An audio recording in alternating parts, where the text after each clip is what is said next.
മാറിടം സ്പർശിക്കുന്നത് ബലാത്സംഗ ശ്രമമല്ലെന്ന് അലഹബാദ് ഹൈക്കോടതിയുടെ വിവാദ പരാമർശം സ്റ്റേ ചെയ്തുകൊണ്ട് സുപ്രീം കോടതി.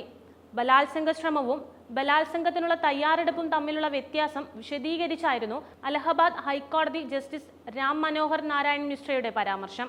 പവൻ, ആകാശ് എന്നിവരുടെ പേരിൽ പ്രാദേശിക കോടതി ചുമത്തിയ ബലാത്സംഗ കുറ്റത്തിനെതിരെ നൽകിയ ഹർജിയിലാണ് ഹൈക്കോടതിയുടെ നിരീക്ഷണം. 2021 പ്രായപൂർത്തിയാകാത്ത പെൺകുട്ടിയെ വാഹനത്തിൽ കയറ്റി ബലാത്സംഗത്തിന് ശ്രമിച്ചെന്ന കേസിൽ ഇരുവരുടെ പേരിൽ പോക്സോ കേസ് ചുമത്തിയിരുന്നു. കേസിൽ സമൻസ് അയച്ച പ്രാദേശിക കോടതിയുടെ നടപടിയെ ചോദ്യം ചെയ്താണ് ഹർജി നൽകിയത്. ബലാത്സംഗം തെളിയിക്കാൻ വ്യക്തമായ തെളിവുകൾ വേണമെന്നും ബലാത്സംഗ ശ്രമവും തയ്യാറെടുപ്പും തമ്മിൽ വലിയ അന്തരമുണ്ടെന്നും കോടതി ചൂണ്ടിക്കാട്ടി. വിഷയത്തിൽ സുപ്രീം കോടതിയുടെ ഇടപെടൽ ഉണ്ടാകണമെന്ന് കേന്ദ്രമന്ത്രിയും മറ്റു വനിതാ നേതാക്കളും ആവശ്യപ്പെട്ടിരുന്നു. അതിനുശേഷം ഇപ്പോൾ ഇതാ വിവാദ പരാമർശത്തിൽ സുപ്രീം കോടതി കടുത്ത അതൃപ്തിയും രേഖപ്പെടുത്തിയിരിക്കുന്നു.